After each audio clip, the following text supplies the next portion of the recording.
Next na po si... Mag-usap tayo ulit pag mga, ano na, pag...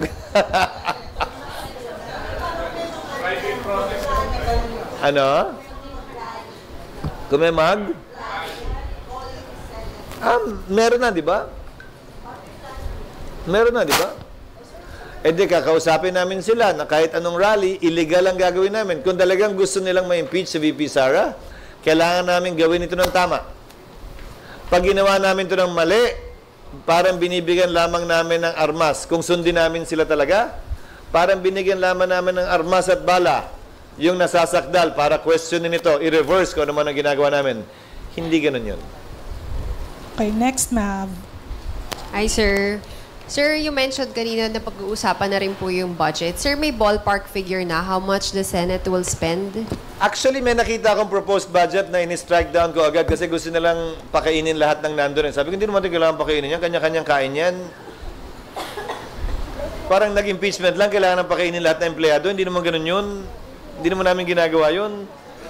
Nag-impeachment lang, kailangan ng pakainin lahat ng abogadong nandun. Kanya-kanya na yun. Di ba? Yung gastos namin sa robe, halimbawa, nakita ko yung ballpark estimate nasa, I think, 6,000 to 8,000. Kada robe. Mas mahal pa yung pag-dry clean, kaya sabi ko, gawin mo ng dalawa at bahala na sila mag-dry clean. Kung ayaw nila i-dry clean, problema na nila yun. Di ba? Alam nga namang, hindi na natin sagot yun. So, gawing dalawa, pero hindi na natin sagot yung dry clean dahil lumalabas sa kanilang estimate, mas mahal pa yung dry clean doon sa actual na robe. Sir, merong omnibus na estimate ng gastos. Maliit lang eh. Actually, sa tingin ko, labas ang lawyer's fees because we plan to engage the services of some practicing lawyers and a law firm. Although hindi pa nasasapinal yun wala pang amount. Wala pa sigurong 1 milyon ang gagastusin namin.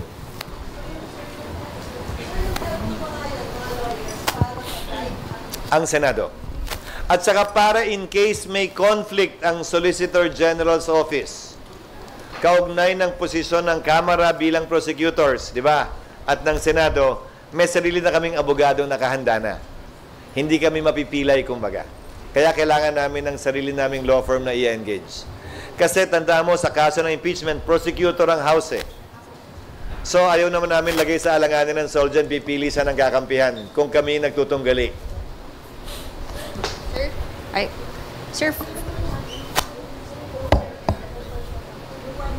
sir, yung 1M daw, for lahat na po yun? O roughly, yun ang nakita kong budget. Lahat na yun? Basically, ID.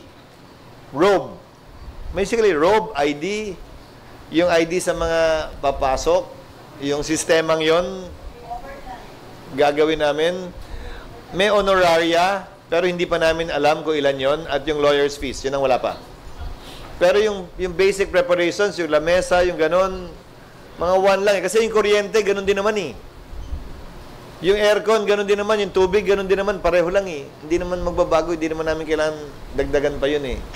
Because we do hold sessions in the morning sometimes. We do hold committee hearings in the morning. So it's going to be the same.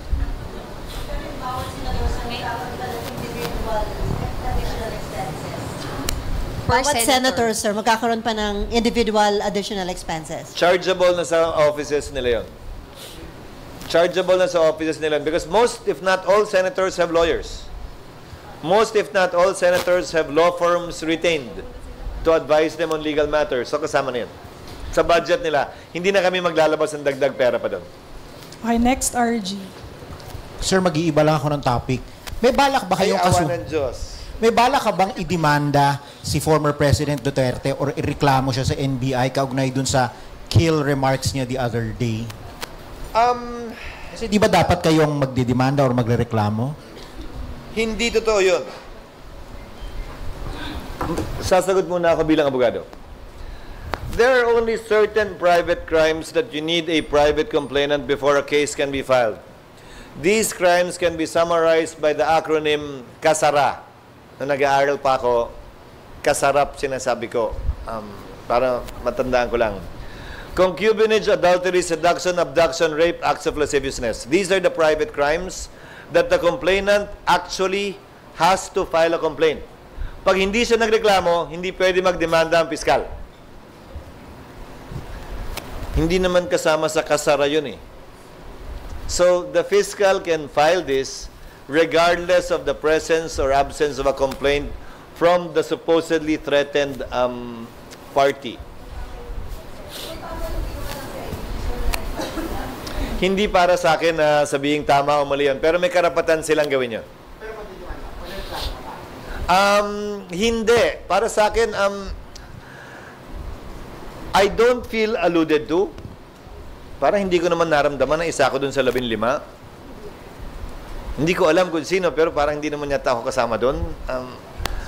Pangalawa, nakakalungkot man yung mga ganyang pahayag. Namamanhid man tayo sa mga ganyang pahayag na parang okay na rin dahil nasanay tayo ng 6 na taong ganon.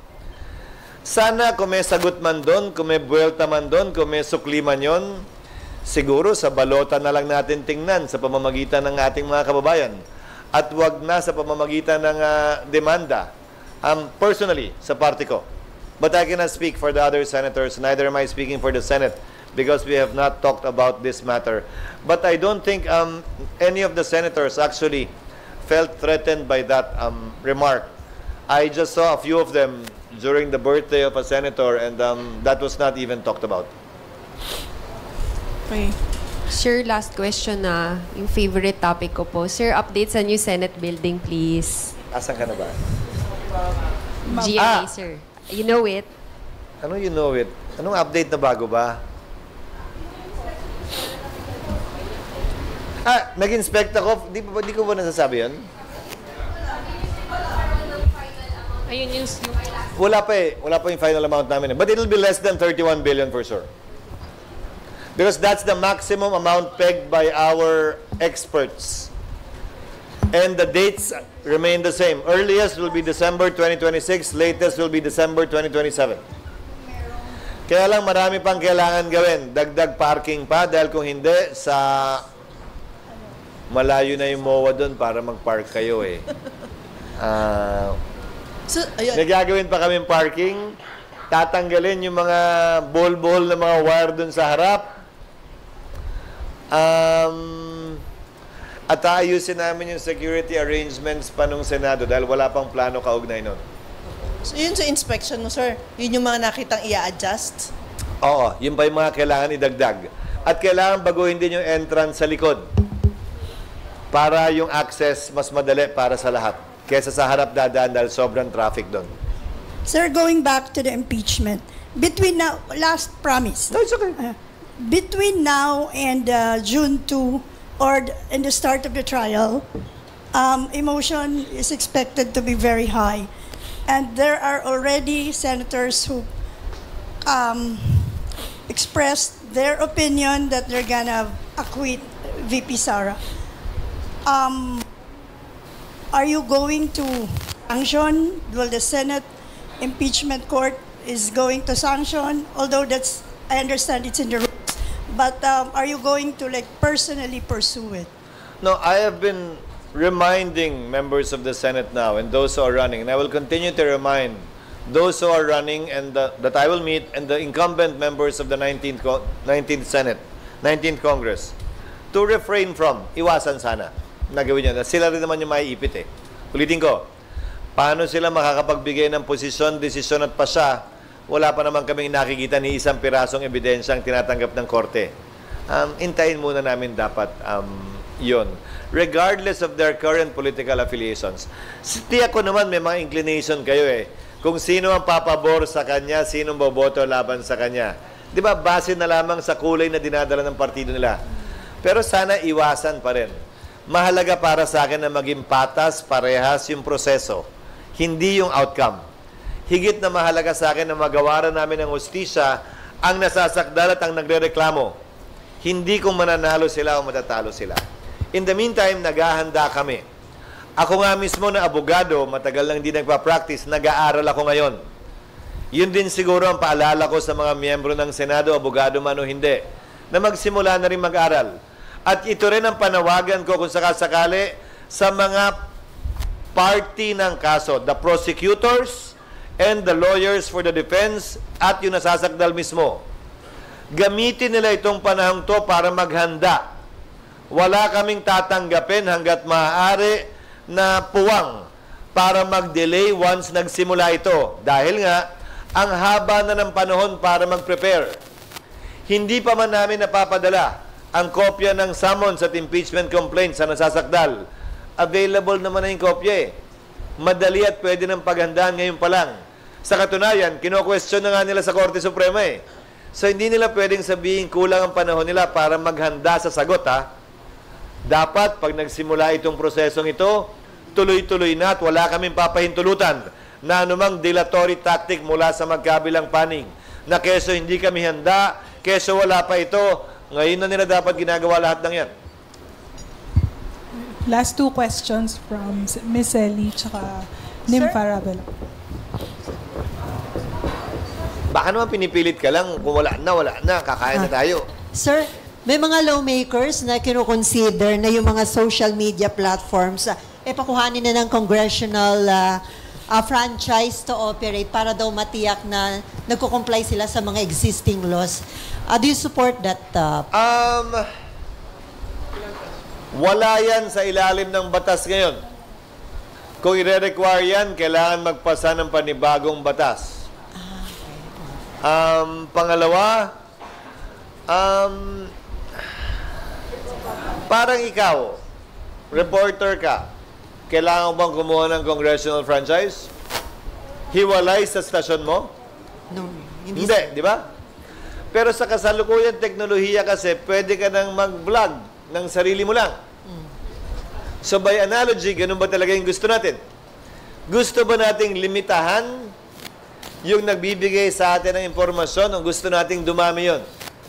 Depende sa magiging polisiya ng pamahalaan. Para daw, sir, ma-regulate kasi maraming umaabuso, involved sa mga misinformation, mga fake news. Admittedly, but for as long as it does not constitute what we call prior restraint. Because prior restraint is prohibited by the Constitution. Number two, the Constitution is specific, not only with respect to prior restraint, but with a specific provision. No law shall be passed abridging the freedom of speech, of expression, or of the press. Now, that phrase, speech, expression, and press, already has a different meaning given the internet. Dati ang ibig sabihin lang yan, radyo, dyaryo, TV.